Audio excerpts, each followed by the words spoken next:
दोस्तों मेरा नाम है यादव और आज हम इस वीडियो में बात करने वाले हैं composer update versus composer install. तो इन दो कमांड्स का हमें यूज़ कब करना चाहिए और किस टाइम पर ये दोनों कमांड आपके लिए हेल्पफुल हो सकती हैं, इस वीडियो में हम उसी बारे में बात करने वाले हैं। तो यदि आप एक PHP डेवलपर हैं तो आप ये जानते हैं कि कंपोज़र एक डिपेंडेंसीज मैनेजर है जो कंपोज़र के अंदर जो भी डिपेंडेंसीज यूज़ होती हैं उनको मैनेज करता है। जब आप कंपोज़र इंस्टॉल करते हैं तो उसके साथ में आप दो फाइलों को देखते हैं, एक होती है composer.json फाइल और दूसरी होती है composer.log फाइल।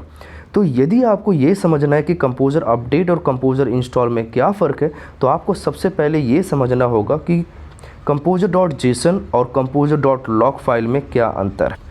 तो सबसे पहले देखते हैं कि composer.json फाइल क्या होती है। तो जो डिपेंडेंसीज़ आपके प्रोजेक्ट के अंदर इंस्टॉल्ड हैं उनका अगर वर्जन देखना हो तो आपको composer.json फाइल में मिलेगा, लेकिन उसमें ये चीज़ होता है कि उसके अंदर एग्जैक्ट वर्जन कभी कभी मेंशन नहीं होता है।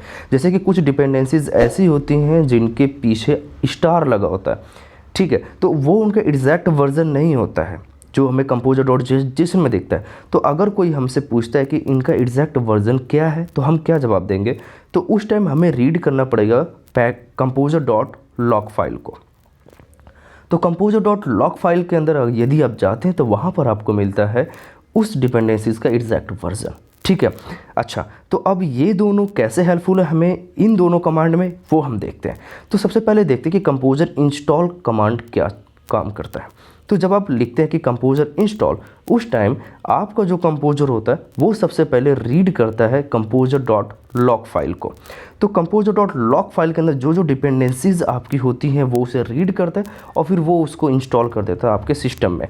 याद रखना ये composer.json फाइल को रीड नहीं करता है यदि composer.log फाइल है तो। यदि composer.log फाइल नहीं है उस केस में क्या करेगा कि ये आपका composer.json फाइल को रीड करेगा और वहाँ से फिर वो composer.log फाइल क्रिएट कर लेगा, ठीक है। आई होप कि आपको समझ में आ गया होगा। और इसको कब हमें रन करना चाहिए, तो कंपोज़र इंस्टॉल आप मोस्टली प्रोडक्शन में यदि आप यूज़ करते हैं तो आपके लिए बहुत हेल्पफुल होता है, क्योंकि प्रोडक्शन में आप ये नहीं चाहोगे कि आपकी डिपेंडेंसीज अपडेट हों, ठीक है। तो जब आप प्रोडक्शन इन्वायरमेंट में जब आप जाते हो तो आप क्या करो कि आप composer.log फाइल को अपने प्रोडक्शन इन्वायरमेंट में आप डालो और वहाँ पर आप कंपोज़र इंस्टॉल का कमांड चला दो और वो फिर आपके लिए जो भी डिपेंडेंसीज़ होगी उसके अंदर जो भी आपने डेवलपमेंट के टाइम पे यूज़ की होगी सेम वर्जन के साथ में आपको आपके प्रोडक्शन इन्वायरमेंट में भी आपको मिल जाएगी, ठीक है। अच्छा, कंपोज़र अपडेट क्या काम करता है, तो कंपोज़र अपडेट आप जैसी कमांड चलाते हो वो सबसे पहले आपके composer.json फाइल को रीड करता है, ठीक है। composer.json फाइल में जो उसको डिपेंडेंसीज मिलती हैं वो उसको इंस्टॉल करता है, साथ में कुछ अगर अपडेट करना हुआ, कुछ नया वर्जन है तो वो उसको अपडेट करके आपको composer.log फाइल के अंदर भी अपडेट्स डाल देता है।